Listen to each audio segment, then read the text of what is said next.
निशा बहुत खुश थी क्योंकि वह अपने पति करण के साथ नैनीताल घूमने आई थी।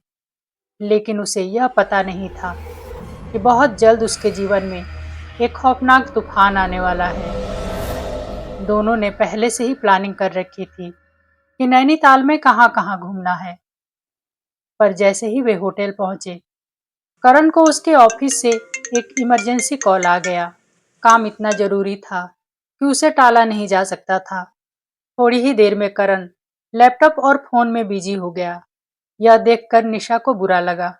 उसका चेहरा उतर गया और बातों बातों में दोनों के बीच कहासुनी हो गई।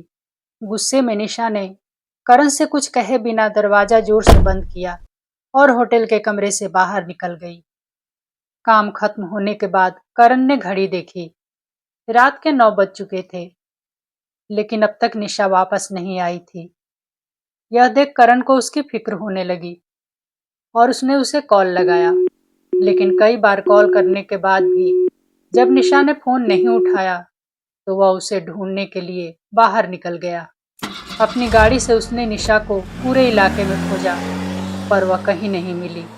फिर उसे ख्याल आया कि निशा शायद नैनी झील गई होगी। करण जब नैनी झील के किनारे पहुंचा, तो उसे वहां निशा कहीं नहीं दिखी।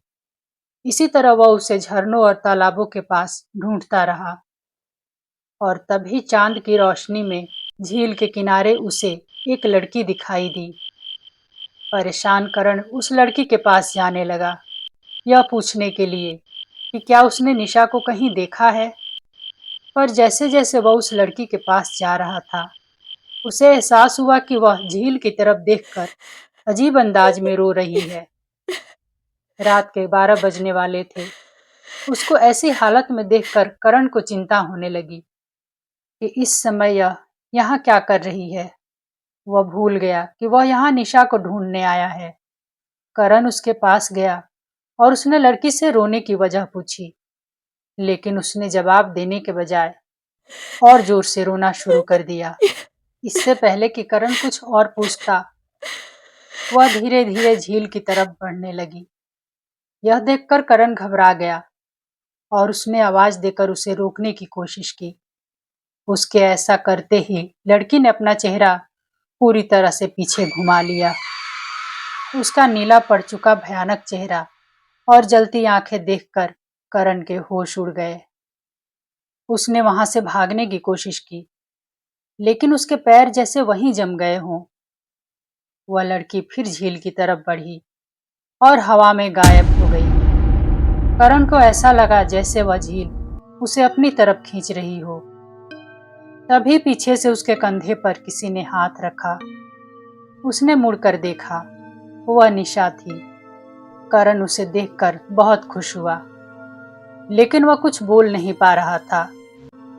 उसे झील से उस लड़की के रोने की आवाज फिर सुनाई देने लगी थी।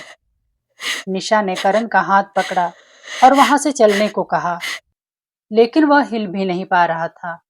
वह बस एक ही बात कहता रहा, उस लड़की को मदद चाहिए, मुझे जाना होगा। निशा को कुछ समझ नहीं आ रहा था, लेकिन जब उसने उस तरफ देखा जिधर करण देख रहा था, तो उसकी रूह कांप गई। पानी की सतह पर उसने एक लड़की का चेहरा झांकते हुए देखा। गीले बिखरे बाल, नीला चेहरा और आंखें जैसे खून में डूबी हो। निशा ने अपनी पूरी जान लगा दी उसे रोकने में, लेकिन तभी करण ने उसे जोर से धक्का दिया और वह दूर जा गिरी। उसे अपने पैरों में तेज दर्द महसूस हुआ, लेकिन वह इसकी परवाह किए बिना फिर से उठी और लड़खड़ाते कदमों से करण के पीछे जाने लगी।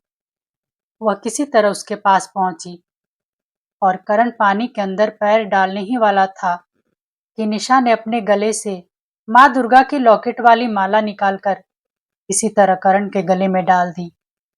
करण को जैसे झटका सा लगा और वह वहीं रुक गया। भूतिया लड़की फिर से हवा में ओझल हो चुकी थी। दोनों वहां से तेजी से भागे।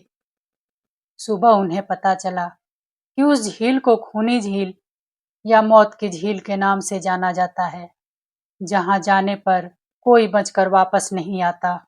कई दिनों बाद रात के सन्नाटे में दो लोगों की बातें करती आवाजें और झील की तरफ बढ़ते उनके कदमों की आहट साफ सुनाई दे रही थी। पानी में अजीब सी हलचल होने लगी और